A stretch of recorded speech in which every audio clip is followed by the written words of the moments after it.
Hello there, you, the viewer. Lately, I've been showing off my hyper-intelligent prowess when it comes to my esoteric yet abundant knowledge on how to properly play gacha games. Games such as Arknights, Zenless Zone Zero, with last but not least, Punishing Grey Raven. And so, I bring you here today yet another guide and proper experience to yet another gacha game I play in this space. Have you ever woken up wishing you were in some form of isekai fantasy, yet at the same time, you don't want to go through that whole reborn in another world bullcrap and simply just want to reawaken and experience the world as you are now? Or perhaps had that feeling where you were reminiscing about how you used to beat your controller to death and scream at your monitor at Firm Software games and said to yourself, wow, I would like to go through that suffering again, only to then do it and begin to figure out solutions to problems you were never able to solve before. Well, if that's the case, I have the perfect game for you. Wuthering Waves is one of those such stories, and I'm going to go on ahead and explain to you exactly everything you need to know about Wuthering Waves and how exactly you can go from a limp-dicked, hollowed-out MC with stage 4 dementia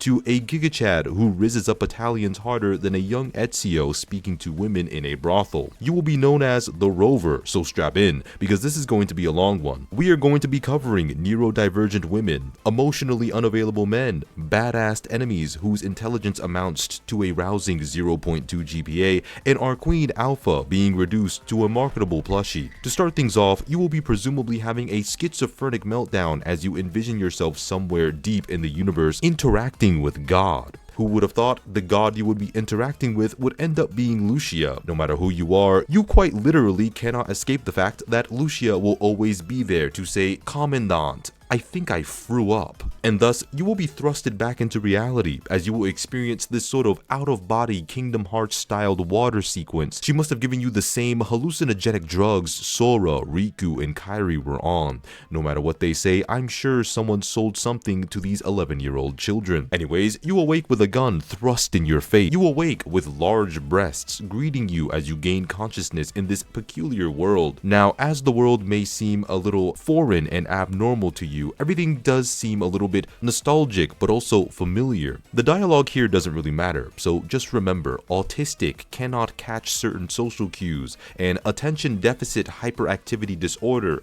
cannot keep track of a normal conversation. You find yourself meeting up with another large-breasted yet emotionally reserved woman. Just as a fair warning, if you feel fear from the idea of a singular conscious large sperm cell making their way to kill someone, then perhaps this character is not for you. With introductions out of the way, a being known as a tacit discord aura farms aggressively towards your direction, trying to establish dominance by mogging at you. Be sure to kill him so his disease of believing he's a Sigma never spreads. Once that's done, you absorb his soul through your hand, making him suffer in the dementia-stricken depths of your soul. You see, your body functions as some sort of Pokeball for these powerful tacit individuals, which will be expanded upon later. Just know you are the main character, and no one will be able to take that away from you because you quite literally own and run this world. Now, aside from that, there isn't much of anything important that happens aside from these three women teaching you the very basic need to knows on the world in which you have already mastered in your past life. So we're going to skip the narrative experience for the beginning to not spoil you on anything you may find potentially important and jump right into the bare bones of the world. You see, the world is in a state of recovery after a cataclysmic event known as the Lament bent the earth over and performed something to it I cannot properly describe on YouTube. Just know the people of the world entered into this sort of fetal position as the monsters from the Lament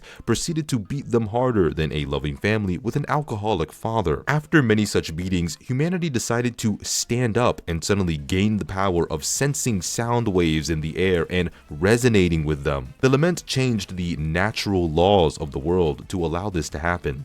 Humanity is just built a little different, I guess. And so, with that happening, people ran around pretending to be the Human Torch, Electro, and Iceman, amongst many other such elements connected to such heroes. So, as the Rover, what are some things you can do in this newly found, newly constructed world that was created by this horrible event? Well, first things first, you need to forget everything you originally planned to do, grab yourself a half-decent weapon, and play this game as if you would play Pokemon, but instead you're beating the shit out of the Pokemon in order to obtain their genetic information so that you may transform into them. Sounds great? Because it is. for you. As for the tacit discords, you will be turning into echoes, not so much, as they will begin to be genetically bisected in order to be bent to your will and turned into data. You're effectively doing to them what Arasaka did to Johnny Silverhand, but instead of having a chip firmly implanted into your fucking brainstem,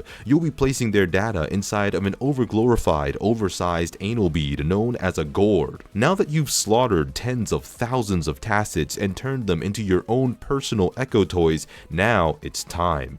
You must grab a handful of these echoes that you have captured that each have their own cost and place them within your data collecting psyche in order to draw strength from them to further enforce and indulge in their suffering. And so now it's time to venture out into the world and help a variety of lonely women, anxiety-induced women, women with father issues, and children. Once you've helped all of them overcome their problems, you will be one step closer to understanding absolutely nothing about yourself. Now then, it's time to help women with leadership problems, women who's dying at an accelerated rate, and women with an obsessive compulsion to suck your dick, to always be by your side no matter what. Oh, right. You also help a man cope with the loss of his fellow comrades in war, and then he offers to get you pregnant in return. Once you finish helping the woman dying at an accelerated rate to fix a time anomaly that also involved helping the woman with leadership confidence issues at the time, you understand that you are essentially a god of this realm, as you yourself have created beings that the people of this world revere as deity type of beings, but in reality, it was just intricate and carefully crafted propaganda created by you in order to run the world a little better. Wow, seems narcissistic, but that's fine, because that's how most gacha plots make you feel. It gets to a point where you even have carefully crafted meticulously your own sort of daughter-wife thing. You save her from a black hole entirely made out of code. Interesting. Anyways, now that we've covered a variety of important things, let's go on ahead and traverse the world in order to find ways to help more women with their problems. Once women has been spotted and acquired, you will do your best to help them with their problems. You are in Italy now, and in order to help these women, you must do a variety of things like go on dates with them, pray with them, do acting and saving dying people out in the nuclear wastes, help stop a Syracusan-level mafia threat in their own family in order to assist them in being someone so important that they are de capo now. Once all of this is done, it's back to beating the shit out of a variety of new Pokemon in order to bisect them and integrate their DNA into your own being in order to increase in your own gluttonous power. After that, it's back to helping random people with their problems that range from problems they could have easily solved themselves or problems that you have no idea how it could possibly be their problems because of the sheer scale of the issue requiring someone who quite literally has superpowers. Now, hold on everyone, I know that you are all trying very hard to not praise me over this extremely accurate overview of Wuthering Waves, making it appear more appealing than ever before, but allow me to go on ahead and get straight into the main attraction of the game. You see, as you were going about subjugating the tacit discords around in order to gain more power, I am sure you noticed that the combat is so good that it makes you feel as though you're going through this sort of dopamine rush that a heroin addict receives when he mixes heroin with cocaine, bath salts, and fentanyl. Being able to even emulate just 10% of the feeling that you get when you're crafting a 1000 hit combo in DMC5 is a major plus. Your characters can have so much synergy with one another, it makes me feel as though I'm witnessing the nearly homoerotic battle relationship that is shared between people like Goku and Vegeta or Jack Hanma and Pickle. There are even times where you wouldn't even need to juice up your characters on steroids because they simply work so well together that as long as you perform your intro skills properly enough, they can obliterate a variety of things without much investment. Now, the final thing I should probably mention is the convening system, where you will be sacrificing these large crystals known as asteroids, in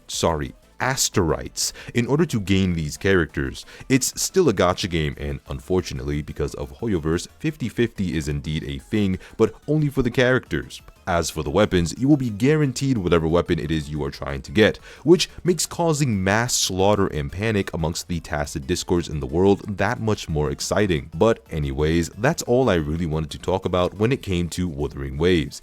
It is indeed one of my favorite gacha games to play, and I love the characters and second half of the overall story so far. Anything that doesn't contribute to the main plot, of course, I simply ignore. Alright, that's it from me. Let me know how you feel about Wuthering Waves, and if you feel as though this explanation of the experience of Wuthering Waves was accurate and made you feel as though you want to play the game. Actually, no need to answer that, for I already know this is the #1 most beloved video on the matter.